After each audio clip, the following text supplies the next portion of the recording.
প্রথমে শুরুতে দেখতে পাচ্ছেন এই মিনতি বিশ্বাস, যিনি আমার জন্মের পর থেকেই যাকে দেখতে পাচ্ছি, চোখে উনি দেখতে পান না, অন্ধ।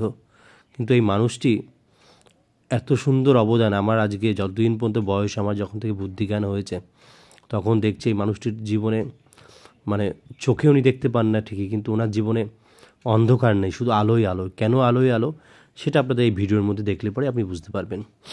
যখন থেকে দেখতে পাচ্ছি ওনার বাড়িতে একটা বিরাট বড় মহোৎসব প্রতি বছর উনি করেন, আজকে বিগত বহু বছর ধরে করে আসছে। এবং সেই মহোৎসবে আমরা গ্রামের কোনো মানুষ এমন বাকি থাকে না যারা যায় না। তো সেখানে চলে এসেছি এবং সত্যি কথা বলতাম যে আলোর কথা বলছিলাম, দেখুন আলোই ভরা, বাড়ির উঠোনটা পুরো আলোই ভরা, যেখানে ভগবানের এখানে আলোই ভরা।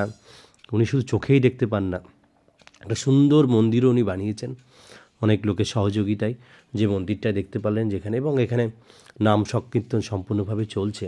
অ্যাকচুয়াল ওনার বাড়িতে মহোৎসব হয় প্রতি বছর, এবং আমার জন্মের পর থেকে, যখন থেকে আমি বুদ্ধি হতে শিখেছি তখন থেকে দেখছি যে, এবং বহু মানুষের খাওয়ার একটা জায়গাও এখানে দেখতে পাচ্ছেন করেছেন। এবং রান্নার জায়গাটা প্রচুর বড় জায়গায় রান্নাবান্না হয় আর কি। এবং এখানে হরিনামে বহু মানুষ, যারা জানেন তো, কৃষ্ণ নাম এমন নাম যে নামে আমাদের মানে সবার মন গলে যায়, যেখানে মানুষের জীবনে সব সুখ দুঃখ সব চলে যায়, সব দুঃখ চলে যায়, এরকম একটা জায়গা কৃষ্ণ নাম যেখানে হচ্ছে। এবং এখানে কৃষ্ণ নাম হবে, আর এখানে নৃত্য হবে না, ভগবান কৃষ্ণের নাম যেখানে হবে সেখানে তো নৃত্য হবে। এবং সেই নৃত্য দেখুন আমাদের গ্রামের ভাইরা যারা খুব সুন্দরভাবে নৃত্য করছেন, যারা নৃত্যে, যাদেরকে বা কৃষ্ণ নাম যাদেরকে নৃত্য করতে বাধ্য করেছে, এরকম একটা মুহূর্ত আপনারা দেখতে পাচ্ছেন।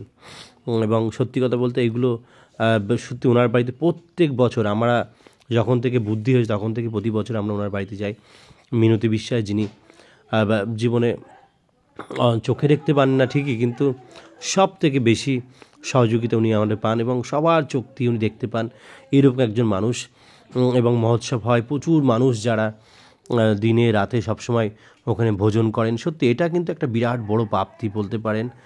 মানুষের ইচ্ছা শক্তি কোন জায়গায় থাকলে পারে এরকম। এবং ভিতরে দেখে সাজানোটা দেখুন কি সুন্দরভাবে যে সাজিয়েছে, নাম সংকীর্তনের যে জায়গাটা, এটা সত্যি কথা বলতে আমাদেরকে অনেক ইন্সপিরেশন করে, যে এনার মতো একজন মানুষ যদি আজকে এরকম চিন্তাভাবনা করতে পারে, আমরা আরও সমাজে কিছু মানুষ আরও এগিয়ে আসা উচিত, ওনাকে সহযোগিতা করা উচিত। যদি ভিডিওটি ভালো লাগে লাইক শেয়ার কমেন্ট আপনারা করেন, আপনারা আবারও করবেন। তো নমস্কার বন্ধুরা।